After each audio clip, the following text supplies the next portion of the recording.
आज की इस वीडियो में हम इमाम हुसैन अलैहिस्सलाम और उल्लू का वाकया सुनाएंगे। उल्लू परिंदे से लोग नफरत क्यों करते हैं, क्यों लोग इसे देखना पसंद नहीं करते। आज हम उस परिंदे का जिक्र करेंगे जिसे लोग पसंद नहीं करते। कोई इस परिंदा को घर में परेशानी लाने वाला परिंदा कहते हैं और कोई इसे मनहूस कहते हैं। और साथ में हम आपको ये भी बताएंगे कि ये परिंदा हमेशा वीरानों में ही क्यों रहता है और हमेशा उदास उदास ही क्यों रहता है। नाजरीन, उल्लू को तो आपने अपनी जिंदगी में कभी न कभी तो जरूर देखा होगा और आपने ये भी सुना होगा कि लोग इस परिंदे को घर में परेशानी लाने वाला परिंदा कहते हैं और ये हमेशा वीरानों में ही रहना पसंद क्यों करता है। सोचने की बात है और आपने भी ये जरूर सोचा होगा।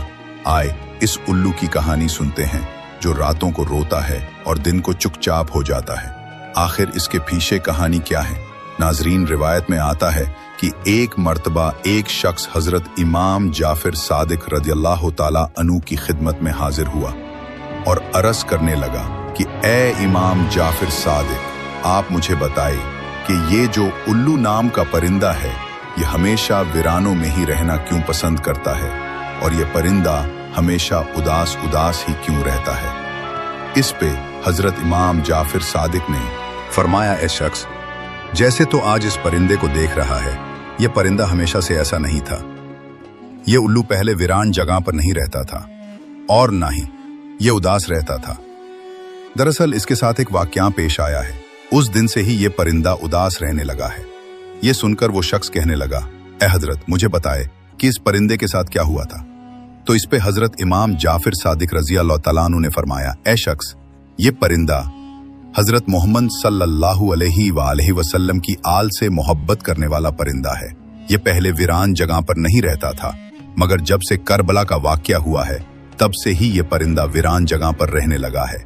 जब इस परिंदे को पता चला कि हजरत इमाम हुसैन अलैहिस्सलाम करबला में अपने खानदान के साथ रुके हुए हैं, तो ये परिंदा 9 मुहर्रम की रात करबला के मैदान में जा पहुंचा और जाकर हजरत इमाम हुसैन अलैहिस्सलाम से अर्ज करने लगा, ए इमाम हुसैन अलैहिस्सलाम, मेरे लिए क्या हुक्म है।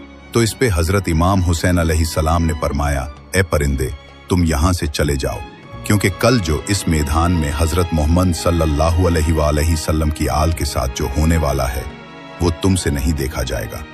तुम इसको बर्दाश्त नहीं कर सकोगे। ये सुनकर उल्लू कहने लगा, या इमाम हुसैन अलैहिस्सलाम, मैं यहाँ से कहीं नहीं जाऊंगा।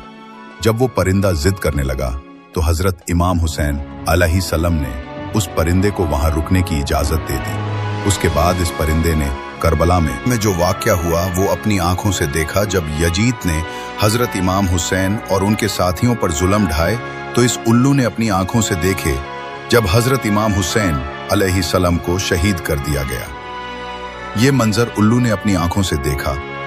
इमाम हुसैन अलैहिस्सलाम के बदन को पमाल होते इस उल्लू ने अपनी आंखों से देखा। उस दिन के बाद इस उल्लू के दिल में इंसानों के लिए नफरत बैठ गई और इंसानों से इस परिंदे का भरोसा उठ गया। तब से ये परिंदा ऐसी वीरान जगह पर रहने लगा जहां पर इंसान की परछाएं भी इस तक न पड़ सके। जब इमाम हुसैन अलैहिस्सलाम को करबला में शहीद कर दिया गया तब उल्लू ने यह सोच लिया कि अब वो कभी भी आबादी में नहीं रहेगा, अब वो हमेशा वीरानों में ही रहेगा। इसलिए ही उल्लू रातों को गमगीन रहता है। ये उल्लू हजरत मोहम्मद सल्लल्लाहु अलैहि वसल्लम की आल से मोहब्बत करने वाला परिंदा है, मगर लोग इस परिंदे को मनहूस समझते हैं। अगर ये परिंदा घर के आसपास कहीं पे बोल देता है तो लोग ये समझ बैठते हैं कि घर पे कोई आफत आने वाली है, कोई मुसीबत आने वाली है। कुछ लोग तो उल्लू के बोलने पर अपना घर बार ही छोड़ जाते हैं।